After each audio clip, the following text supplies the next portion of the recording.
There's this one part of it that's slowly dying, but there's this new part that's slowly building. And I think that message resonates with artists. There's just so much abandoned and affordable property. Some people for $500 can reconstruct like a whole thing that they own and work out of. We've just about got the city under control now.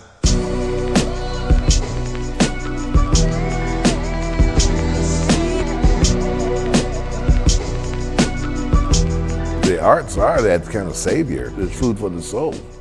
What you do kind of radiates. You can see the rippling effect of what you have done. And I think that's where it becomes a very special place. They're so influenced by the architecture, the vast landscapes, the empty fields, the epic buildings, all of these aesthetics that are of our landscape, and they find it to be very inspiring. The cops really aren't going to tell you no. They're busy with other things, you know. That's one good thing about the financial situation that the city, it's nothing new. It's always been in that to an extent. They don't have time to tell you no, and that makes for great art. The true artist comes out when the person is able to create for what they have. In other words, when you're down to whatever you have and you create, that's when the true artistry comes out. That rooster will totally attack us. It's really mean. The ducks are really sweet there. I originally came to Detroit through an art project with Juxtapose and Powerhouse. Everybody that went was just thrown into this like very interesting situation where they're like, you have total freedom to like play with walls or all of these abandoned houses as like an empty blank canvas to do whatever with, like build on, paint on. And the abandon there kind of just led to an automatic like archiving all these treasures that you'd find in abandoned buildings. And I already pretty much only work with recycled materials, so it was kind of like a perfect fit to be constantly exploring and just finding all of these like materials and then getting to do whatever I wanted with them led to building the treasure nest and making a giant house that was an installation / treasure trove, hence the name, the treasure nest. Once we bought the house on Moran Street, many other friends started kind of living there and moving in, and then now that whole block is like artists and musicians and different people that just like have made a home there. That's why I like collaborating so much, is because you just challenge yourself and can kind of learn. You get to know people very intimately and you learn a lot about yourself and what you're capable of.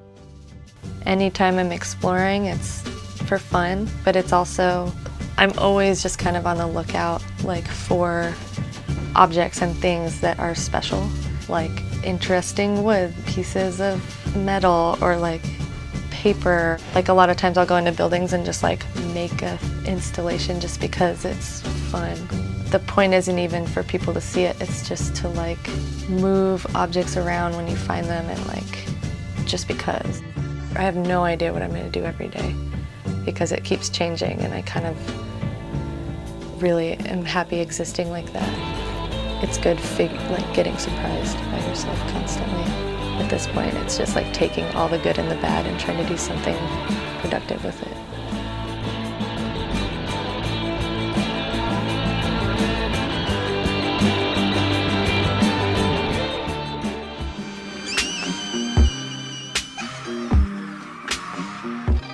When we first came here in 1994, this area was like any area in the city of Detroit where there's no life, just desolate.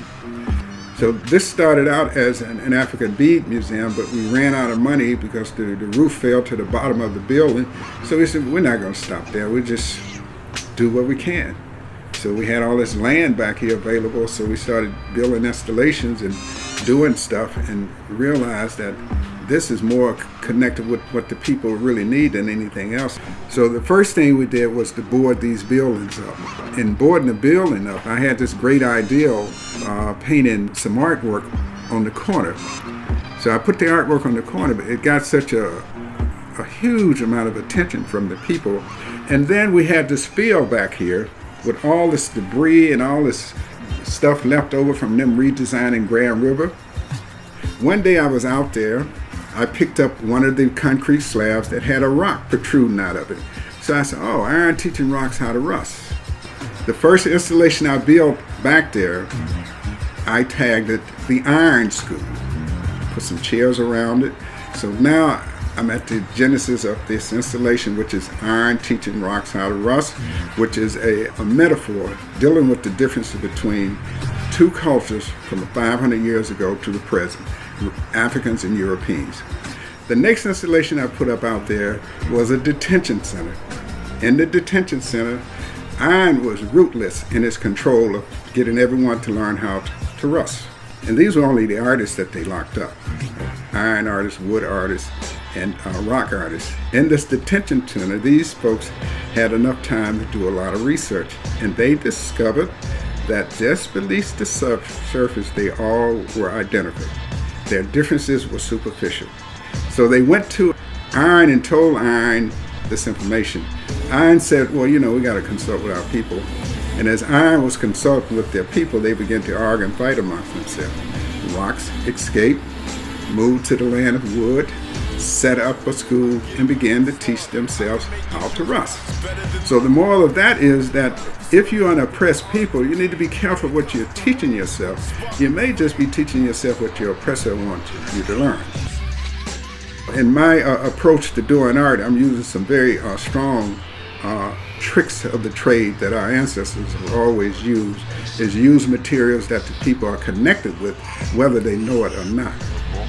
If any culture, it's set up where the children learn from observation. If you're trying to teach people change in the now, it's not going to work. The culture is already set up. The children do stuff and they become whatever it is.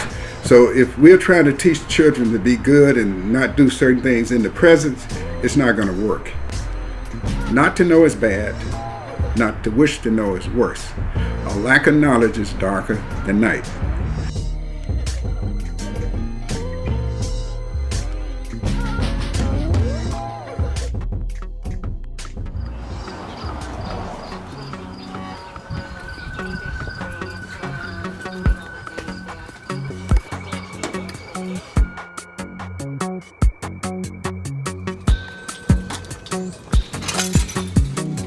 Welcome Art Show 1999.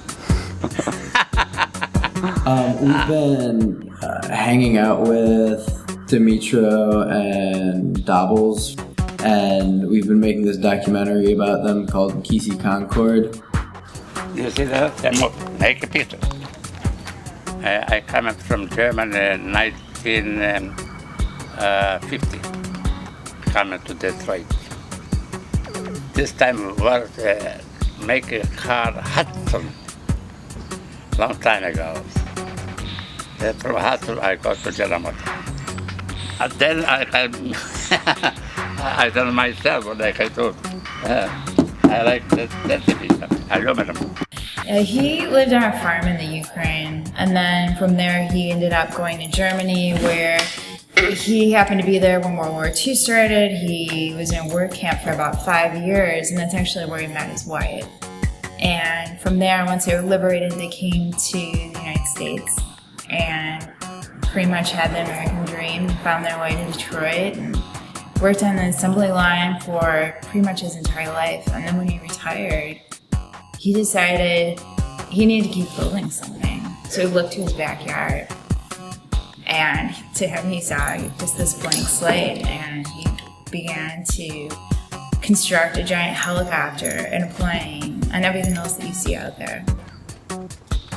When I go from Szylak at retirement, then I do something for a garage. I make a first helicopter, then making Concord.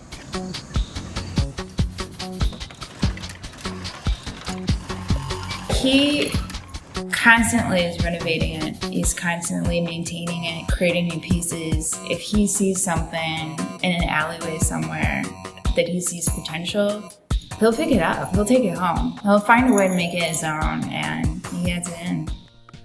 There are very clear themes and stuff. Like, there are so many things that are just repeated. Not like there are a million horses and a million fans and a million birds and all the missiles pointed at Russia and all the soldiers walking in the opposite direction. All of these, people working in these idyllic folk situations that like are big parts of his childhood, but he'll never talk about that. I mean, I think his sense of like this scale of it and like the topics that it's sort of talking about is a subconscious expression of his life. People that have grown up with Hamtramck Disneyland love it. And a lot of time people who might have been kids in the 90s, they talk about how they now have families and they bring their kids to see it. And it's something that, I think is really tied into the neighborhood. A lot of people bring supplies to Dabls or Dmytro. And I've heard from the people that give them things that then it kind of becomes interactive for them because they get to see what did they do with it. Oh, look. There's my horse or there's my mannequin. To hear that kind of involvement and participation, maybe not in a direct sense, but in the sense of giving an object to see what they do with it, is really exciting.